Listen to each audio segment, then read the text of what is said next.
Here's Don McClain. And good afternoon. Welcome to Searching for the Truth. It is a rainy Wednesday afternoon. We are live today. Been out of pocket the last couple of days. Sorry that I missed out being with you, but hopefully, Lord willing, we will make it through the day's broadcast. And by the way, we're going to continue broadcasting this afternoon after the first 30 minutes that air live here in Little Rock, Arkansas, 99.5. We're going to continue on our YouTube channel for at least another 30 minutes. We're going to be talking about a subject today that is in the news, and so no way that I can get through the entirety of it in 30 minutes, so we're going to continue talking about it. If you'd like to go to our YouTube channel, visit our website, w65stchurchofchrist.org, and from there you can find the links to our YouTube channel, or you can just watch it right there from our website, w65stchurchofchrist.org. Just Google us, the West 65th Street Church of Christ here in Little Rock, Arkansas, and you'll be able to find us real easy. And not only do we have the video broadcast available on our website, we also have an audio link. So depending on your bandwidth or your ability to download things quickly, your data may be limited, so you can just listen. A lot less data being processed there. But we are going to discuss the subject of the death penalty this afternoon, and we're going to examine what the Bible has to say about it. So hope that you'll stick around through the entirety of the program. And if you have a question or a comment during the broadcast today, give us a call. Our phone number is 1-855-568-1062, 1-855-568-1062. And we're going to be discussing this subject because it is in the news here in Central Arkansas and nationally. Arkansas has hit the national spotlight pertaining to the recent death sentences being carried out here in the state of Arkansas. We'll be talking about that just a little bit in a moment. But there are a lot of questions that have been raised nationally concerning Arkansas and what is going on here in the state regarding the death penalty. So, without any further delay, let's begin our discussion of this. Should Christians support or oppose capital punishment or the death penalty? Should Christians support or oppose the death penalty? That is a question that religious leaders are divided on, and a lot of Christians have a variety of ideas concerning it. And so we're going to examine what the Bible has to say about it. The Bible is to be our guide, and we are to allow it to instruct us. As I said, there have been 3 executions in the last 2 weeks here in the state of Arkansas. Liddell Lee was the first. A week before last, Marcel Williams and Jack Jones on the 24th of this month were also put to death for their crimes that they have committed. In fact, Marcel Williams committed his crime January 14th, 1997. Jack Jones committed his crime, both murders, back in April 17th of 1996. Liddell Lee was sentenced to death after being convicted in the February 1993 beating death of Deborah Reese. So these men were put to death by lethal injection according to the law here in the state of Arkansas. A lot of protests have been waged due to the actions of the state of Arkansas. In fact, even the Arkansas Democrat-Gazette has had a few who have chimed in on this. John Brummett, a columnist for the Arkansas Democrat-Gazette, wrote an article that, it appeared actually April the 23rd. It was entitled what was it entitled? I forgot what it was titled, but anyway, here's a comment straight from his Twitter feed. It says, after an 0-3 start this killing season, Arkansas seems primed for its first victory. At 11:56 p.m., we the people kill Liddell Lee. And the article goes on, and it is a repudiation of the state of Arkansas and the laws that are on the books here regarding the death penalty, and pictured those who were for proponents of the death penalty as vicious killers, people who were bloodthirsty, et cetera, et cetera. So that was an article that appeared in the Arkansas Democrat Gazette this week. A couple of weeks ago, actually, April 14th, Johnny Depp was here in Little Rock. In fact, he and Damian Eccles appeared at the state capitol in a rally against the death penalty. And there have always been opponents to capital punishment, and there are various reasons for the objections that are waged against it. So let's think about just quickly some of these things, and we're going to start right here. What if we convict wrongfully someone and an innocent person is put to death? Sadly, that is always a possibility, and every step should be taken to prevent that from happening. I agree that we need to do everything that we can to, keep from putting to death someone who is not guilty of a crime. And again, I admit that is a possibility. However, that possibility in and of itself should not prevent us from carrying out something if it is what God wants done as far as the overall or the general rule is concerned. And so every step should be taken. Are there unjust judges? Yes. Are there unjust people who falsely accuse others? Well, yes, there always has been. And that should, in fact, the law, we'll talk about that here in a little bit. The law required at least 2 witnesses to the crime. And if they were found to be false witnesses, well, they were to be put to death as well. Well, what about the charge or the allegation that the death penalty is inhumane? Well, when you look at it from, there are always different perspectives to look at something, right? So from the victim's perspective, they were not put to death humanely. Far from it. And so the death penalty is inhumane. That doesn't have a lot of weight as far as I'm concerned. Inequity, yes, again, there are inequities. There always will be when men are judging others. That is true. However, that does not mean that the guilty, those who are known to be guilty, it has been proven beyond doubt that they are guilty. Regardless. By the way, let's make this comment as well. Race should have absolutely nothing to do with it. And prejudices, they do exist. We recognize that. All of us do, don't we? We understand that.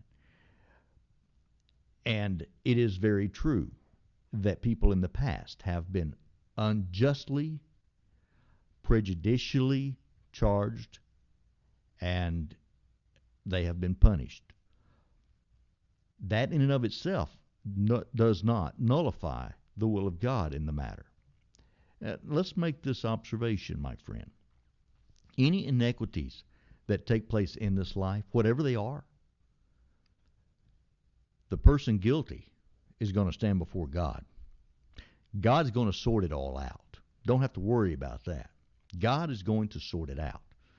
What we need to make sure of is that when we render any judgments or opinions regarding others, it should be done unbiasedly. It should be done without any prejudicial or racist concepts in our hearts. And, we try, I hope, to do that in our justice system, but sadly, that is not always the case. And every effort should be made to purge racism or prejudice from any judgments. That should be a given.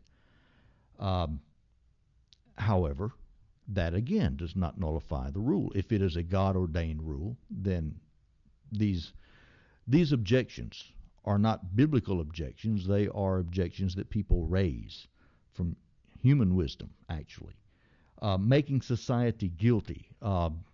I've seen several arguments. By the way, yesterday, while I was out of pocket, I did quite a bit of reading on this particular subject, and I was reading mostly from abolitionist websites.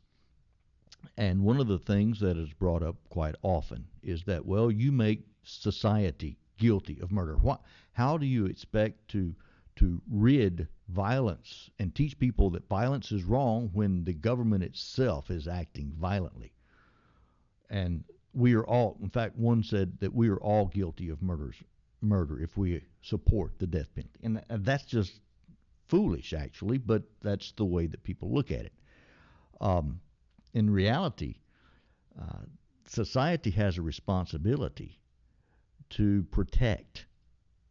And sometimes, when people are trying to oppose something such as the death penalty or other things, well, they fail to notice or recognize the other responsibility, the flip side of the coin. And so, what about those who are guilty? What does God say about that? Let's hurry up and get to that. Let's move on. Lack of deterrence. Someone says, well, it doesn't prevent crime. Some evidence suggests that may be the case. It doesn't really have an effect. I actually believe that if it was carried out in a more efficient manner, it would have a greater deterrent aspect to it. But, that's really not the criteria to decide whether something is right or wrong or good or bad. Cost, some say, well, just lock them up. Look at how much it cost. That's one of the things that our society, we're wanting to make sure that everything is done in a certain way, and so everything is going to cost more. Didn't cost near as much back in the Western days. Of course, you also had a lot of people that were unjustly hanged, and that's, we try to prevent that. So, yes, it's going to cost more, but of course so is keeping them in jail. Or the value of human life. Well, I will argue that this is just as much an argument to support the death penalty as to oppose it, because the value of human life, what about the life that was taken? What does justice demand? And then some say, well, the family of the criminal, the guilty person, is punished. And okay, that may be true too. I'm sure everyone involved hurts. We do not sin in a vacuum. Crimes are not committed in a vacuum. People are hurt because of these things. So those are some thoughts. But what about the Bible? There are some who try to use the Bible to oppose the death penalty. And some say, for example, in Exodus chapter 20, verse 13, the Ten Commandments, thou shalt not kill, right? Thou shalt not kill. So therefore the Bible says that the death penalty is wrong. Well, that's a misapplication of the passage, first of all. This passage does not condemn the taking of all human life. In fact, the word kill should actually be understood as murder, or the unlawful taking of a human life. And so one who is guilty of unlawfully taking another human life, according to the Bible, is that person should be put to death. Numbers 35, verses 16 through 18. That is the penalty for violating this particular command. That person is to be put to death. In fact, you go all the way back to Genesis chapter 9 and verse 6, after the flood, when God is the one who instituted the death penalty in Genesis 9 and verse 6. And we'll be looking at that passage here in just a moment as well. Some try to use Jesus' statement in John 8, verses 5 through 11, Jesus' teaching there, about he who is without sin cast the first stone. And Jesus does emphasize the need for mercy. And we need to emphasize the need for mercy, don't we? We need to emphasize the need to be compassionate and thoughtful and just, making certain that what we are doing is right according to what is just as well. But listen, Jesus did not say to these people, you are not to keep the law. in John chapter 8, verses 5 through 11, an interesting scenario was taking place. These people were trying to bring before Jesus a case in an unlawful way. I mean, they were simply testing him, trying to find some way in which they could accuse him before the elders of the people. And so what they were trying to do is entrap him. Jesus was not the proper authority to hear the case. Okay? He was not the one to hear the case. Where were the two witnesses? Where was the man who was involved? According to the law in Deuteronomy 22 and verse 22, the law required that both the man and the woman be put to death. Where was the man in this situation? Jesus knew their hearts. So Jesus was convicting them of their hypocrisy. That is what Jesus was doing. Some say, well, the death penalty is against love and mercy, which Jesus taught and emphasized, against forgiveness. And Jesus taught against vengeance. Yes, he did teach against vengeance. And it is unlawful, it is wrong for society itself, human beings who are members of society, to take it upon themselves to put someone to death. That is indeed murder. However, when the law is carried out, when government is involved, that is not vengeance. It is justice, and there's a difference. And by the way, I'll just emphasize this too. Vengeance is wrong regardless. Vengeance is not the reason why this is carried out or to be carried out. It's not because of vengeance. It is because of justice. Jesus commands love and compassion and forgiveness. But Jesus does not teach us that we are to turn a blind eye to justice. In fact, this is one of the pillars of the attitude that a Christian and anyone following God's will should have, is that we love mercy, we are loving, but we also love justice and fairness, equity. And so what is fairness and equity? So let's turn in our Bibles to what the Bible has to say, and let's begin back in the Old Testament in Genesis, the 7th chapter, and verse 21. This, of course, is in the context of the flood. God himself destroyed all life on the earth except for those who were in the ark. Of course, God has that right, does he not? And so God carried out the death penalty himself upon sinful humanity. And many of the same people who would oppose the death penalty today would oppose God doing what he did. In fact, many of them think that God is unjust in what he did. Well, God is not unjust. God is carrying out in this act in Genesis 7 verse 21 and other acts that which is justly due by the sinful people that are receptionists of it. So God originated the death penalty, or it originated from him. In Genesis 9 and verse 6, Genesis 9 and verse 6, let's turn and read what that passage has to say. It says in verse 5, let's begin in verse 5, it says, "Surely for your lifeblood I will demand a reckoning. From the hand of every beast I will require it, and from the hand of man. From the hand of every man's brother I will require the life of man. Whoever sheds man's blood, by man his blood shall be shed. For in the image of God he made man." Now, you think about what we read here in Genesis chapter 9 and verse 6. God is requiring, this is in the imperative sense, by man his blood shall be shed. This is in the status of a command. God requires it. If you go on into the law of Moses, by the way, Genesis 9:6 predated the law of Moses. This was, again, after the flood, and this is a statement that God made.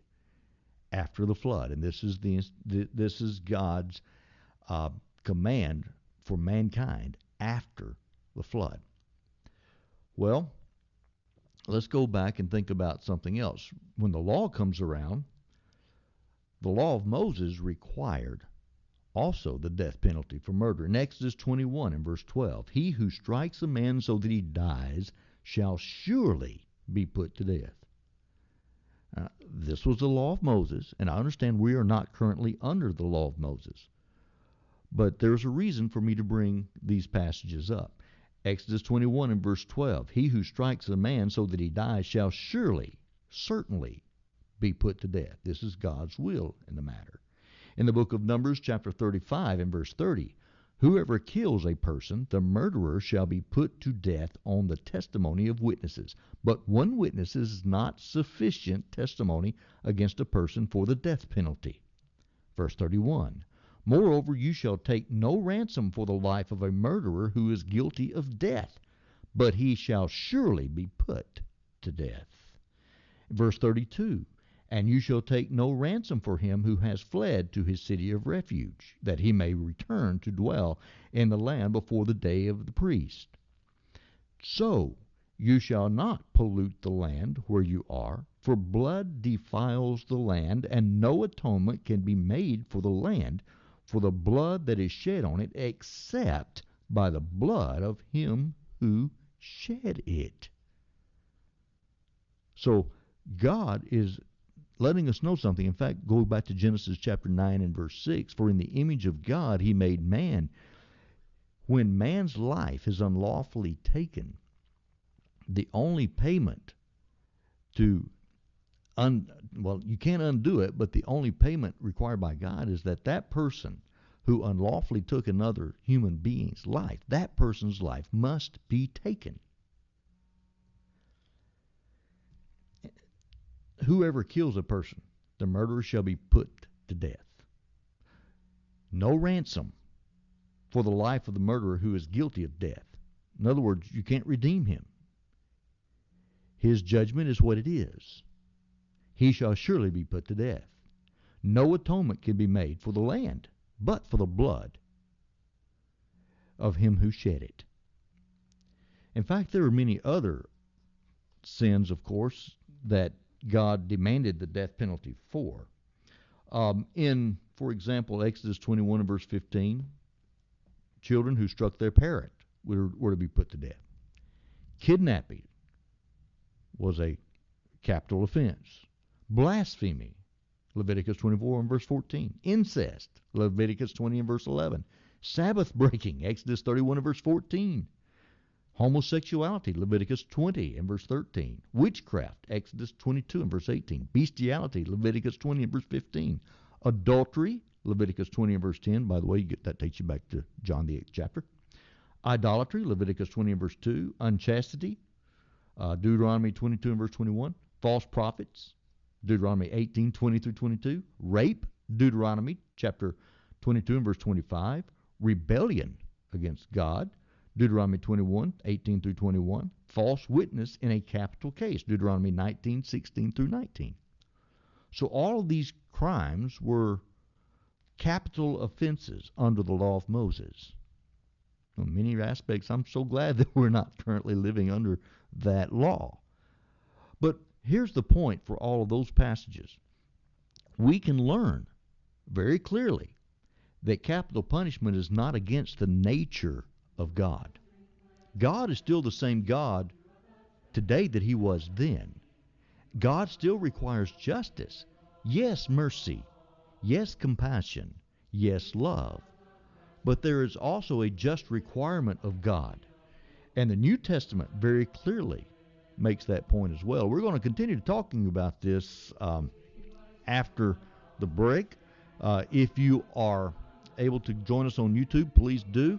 But until the Church of tomorrow, Christ may God bless you. Meets at Have a great rest of the day. 7115 West 65th Street in Little Rock, Arkansas, has presented this program in the interest of searching for the truth. To request a past program, religious discussion, sermon CD, or religious literature, call 501-568-1062. That's 501-568-1062. 1062. You can email Don McClain by going to the church's website at www.w65stchurchofchrist.org. That's www.w65stchurchofchrist.org. If you'd prefer to write to the West 65th Street Church of Christ, the address is P.O. Box 190062, Little Rock, Arkansas 72219. Please join us this Sunday morning for Bible study at 9 a.m. and worship at 10 a.m. Sunday evening worship begins at 5 p.m. We also have a Wednesday evening Bible study at 7 p.m. You are welcome at any and all of these services. Tell your friends to tune in each weekday afternoon starting at 3 o'clock to Searching for the Truth on Faith Talk 99.5 FM, where we hope our efforts will help you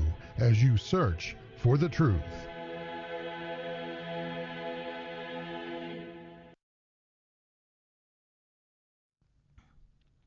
All right.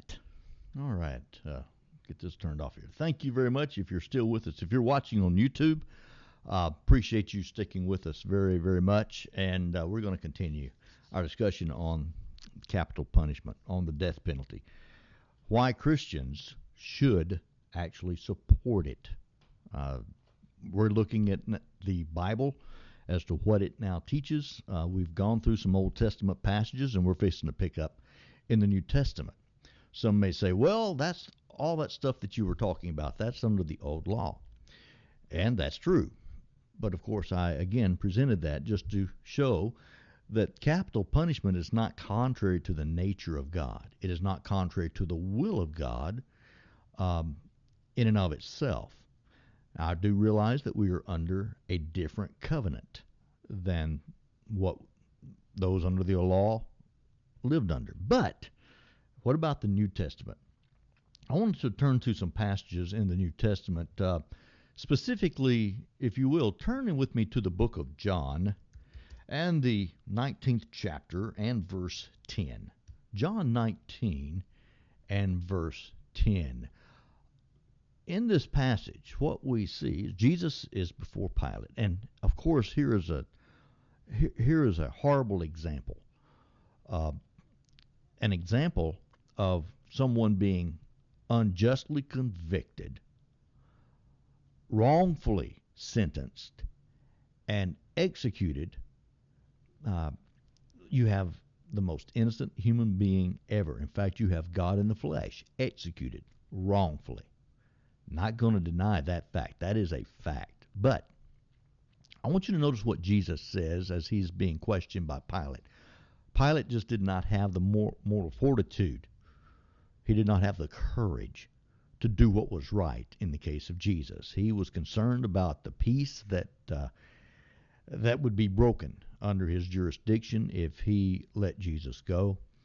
He was afraid of the Jews to the point that he would do anything to keep his own head, because he knew that if he allowed Jesus to go free, that there would be a tumult, there would be rioting, and it would be he who was held responsible for that. So he did not have the courage to do what was right. We need leaders to have the courage to do what is right. And by the way, any judge, any jury, any prosecutors, or for that matter, any defendants who knowingly convict unjustly innocent men, they will indeed get from the Lord, from God, what is coming to them. Okay, we need to make that fact very well known. But at the same time, listen to what Jesus says. In verse 10, it says, Then Pilate said to him, Are you not speaking to me? Do you not know that I have power to crucify you and the power to release you? You see, Pilate had this authority. Now, of course, Pilate thought that his authority came down from Rome, came from the emperor. But in reality, Jesus acknowledges a truth here in verse 11. He says, You could have no power at all against me unless it had been given you from above. Therefore, the one who delivered me to you has the greater sin. Look, Pilate should have released Jesus. He knew he was innocent, but he didn't. But yet, Jesus seems to acknowledge here that Pilate had the authority to put people to death who were guilty of crimes. Verse 12, it says, "From then on, Pilate sought to release him, but the Jews cried out, saying, 'If you let this man go, you are not Caesar's friend. Whoever makes himself a king speaks against Caesar.'"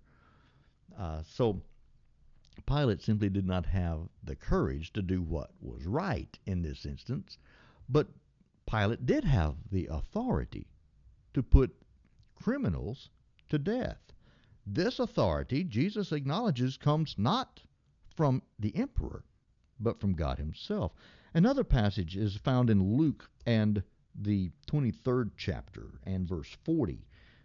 The thieves who were hanging beside Jesus, one on each side.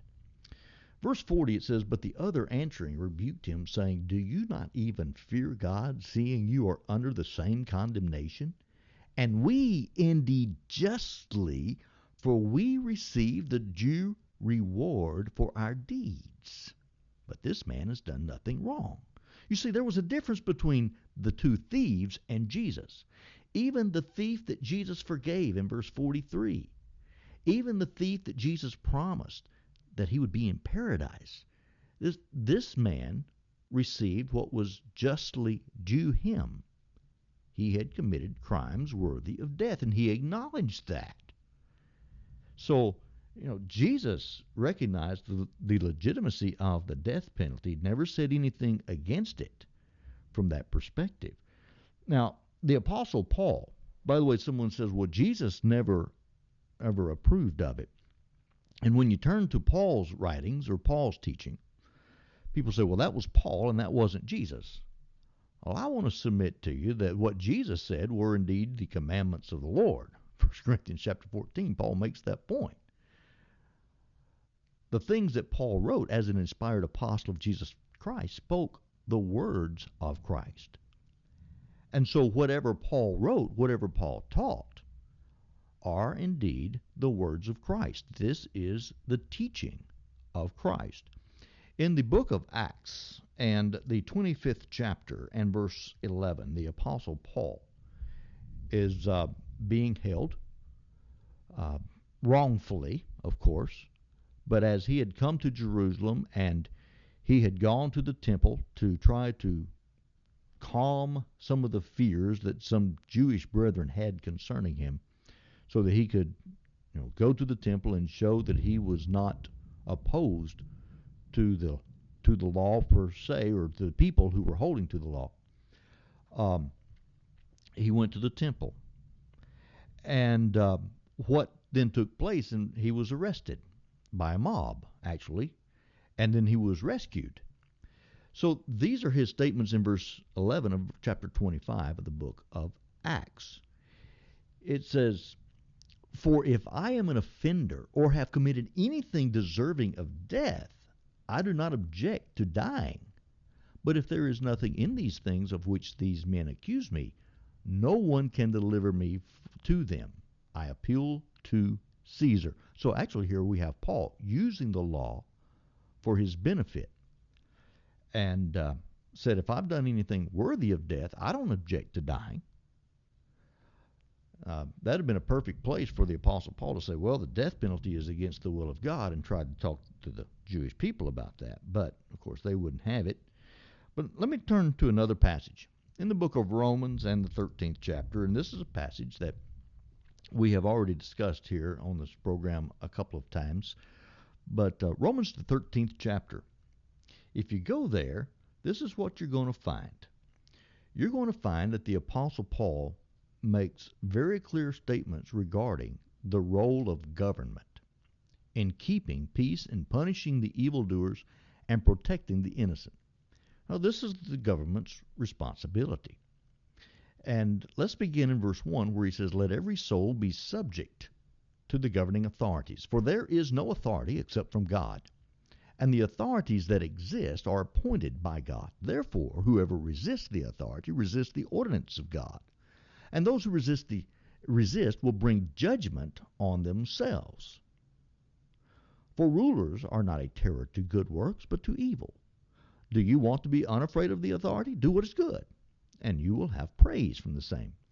For he," that's the government, the governing authorities, for he is God's minister to you for good. But if you do evil, be afraid, for he, that's the governing authority, does not bear the sword in vain. For he, the governing authority, is God's minister, an avenger to execute wrath on him who practices evil. Therefore you must be subject, not only because of wrath. In other words, don't do it just because you know that the governing authority can punish you, but also for conscience's sake. That is, you want to be pleasing to God.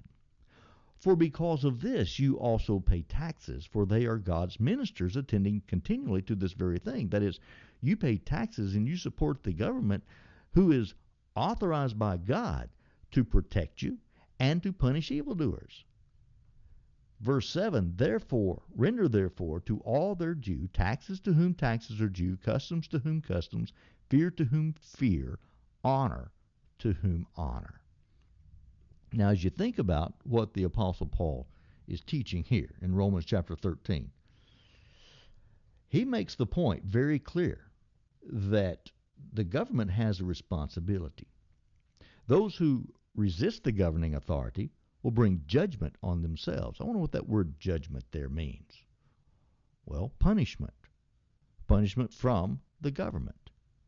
And in fact, that would include death, or could include death. Verse 4, where he says, he does not bear the sword in vain. What does the sword there represent? And what does it mean, he does not bear that sword in vain? What does Paul mean by that statement? He is God's minister, an avenger to execute wrath. Those who are violators of the law, the government has a responsibility to punish them and even use a sword. Again, what is a sword for? Verse 5, therefore you must be subject not only because of wrath, but also for conscience sake. So not just out of fear of perhaps even losing your life to the government, but because you want to please God. Should be your motive for doing what is right. Let God take care of it. The government is God's arm, if you will, to keep the peace, to punish the evildoer, and to reward the good. Marvin Vincent, in his Word Studies in the New Testament Commentary series, page 164 of volume 3, says this regarding Romans 13. It says, born as the symbol of the magistrate's right to inflict capital punishment, talking about the sword, of course. He is to bear that sword. That sword is a symbol of the magistrate's right to inflict capital punishment. Thayer, Joseph A. Thayer, says it's used of him to whom the sword has been committed. That is, to use when a malefactor is to be punished. Hence, to have the power of life and death. God placed that responsibility in the hand of the government. Not in the street folks, not in you and me, but in the government. W.E. Vines says, bearing the sword, the civil authority to bearing the sword as symbolic of execution. So God gave that authority to the government. That's what Paul is saying. Now, think about this, and let's consider this. He does not bear the sword in vain. Okay? He does not have the power of execution in vain. In other words, it is to render its purpose. It is authoritative purpose. Those who are sent by him for the punishment of evildoers are to be punished. This is the purpose of the government. Just like, 1 Peter chapter 2 and verse 14, those who are sent by him for the punishment of evildoers. That's what Peter is alluding to there in 1 Peter 2 and verse 4. And he has a cause. It is God's cause, of course. God's purpose and God's cause. God ordained this responsibility to the government. If the government lays down its sword, then it lays down its God-given purpose and responsibility to God. If the government lays down its sword, if the government does not punish evildoers, That includes those who are absolutely, without question, guilty.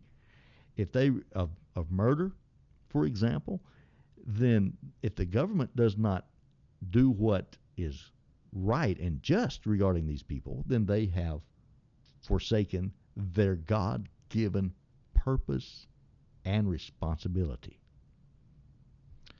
So that's what the Apostle Paul is teaching here is very clear.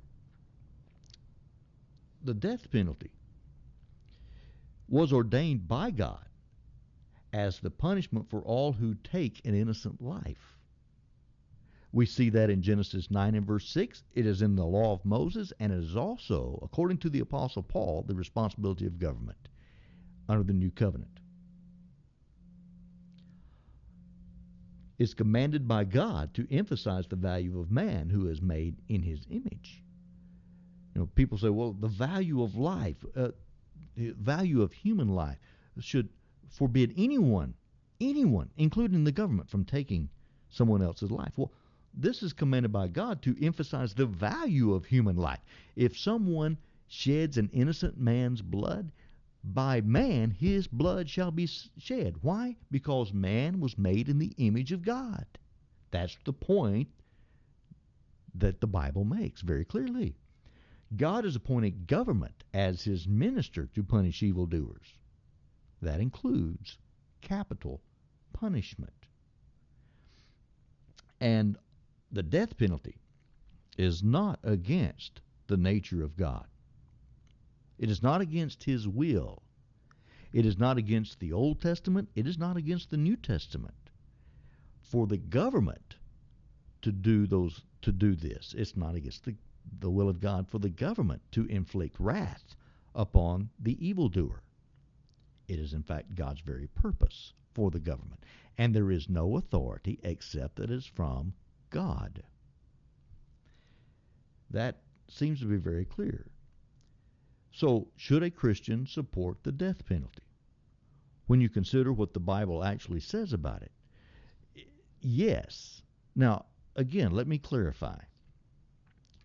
We should always, before doing things fairly, without prejudice, making sure that the evidence is sufficient, the guilty should be punished. And one of the problems that we have in our justice system is that that's not always the case. Sometimes guilty people are allowed to go free, and innocent people, sadly, are indeed prosecuted and convicted because of the unjust nature of certain individuals. Sometimes that does happen. However, those situations do not nullify the requirement, the responsibility that God has placed upon the government. Now, we should be opposed to unjust treatment, unjust convictions. We should always make things as safe as possible. I agree with that. And I'm for, as many appeals and the process allows for appeals as possible. Make sure everyone gets a fair trial. That is not always done. I understand that. But we should always seek that. And we should be opposed to anything that is unjust. But we should be for doing things according to God's will and not stand opposed to that which God himself has ordained. That is the main point. We should not find ourselves being in opposition to that which God himself has ordained. We should strive to make it fair, make it just. 2 or more witnesses were required under the law.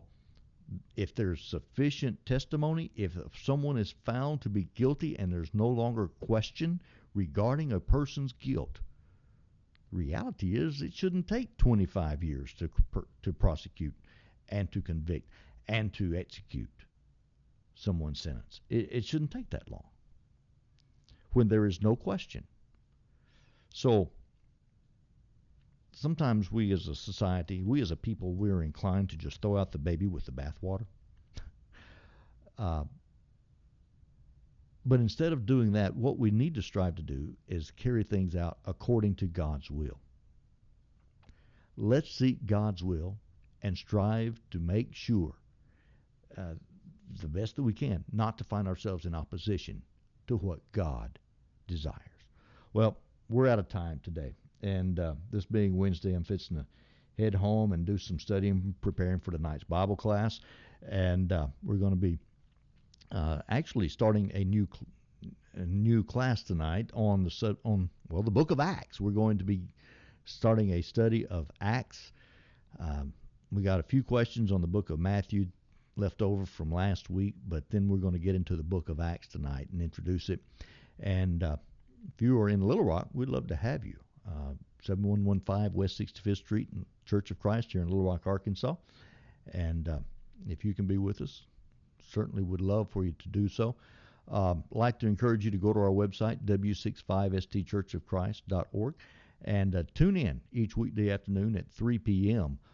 For Searching for the Truth, as we come to you live each weekday afternoon at 3 p.m., except, of course, for yesterday and the day before, Monday and Tuesday of this week, not able to be with you. And I'm not going to be here tomorrow either, or Friday. I'm fixing to be heading out of town to Augusta, Georgia. I have a meeting starting this weekend in Augusta, Georgia. I'm looking forward to being with the brethren at the Martinez Church of Christ in Augusta. Got some old friends that I'm looking forward to being with this weekend. So we will be back Monday afternoon live, and certainly hope that you can join us then. Until then, may God bless you. Hope that you have a great rest of the day.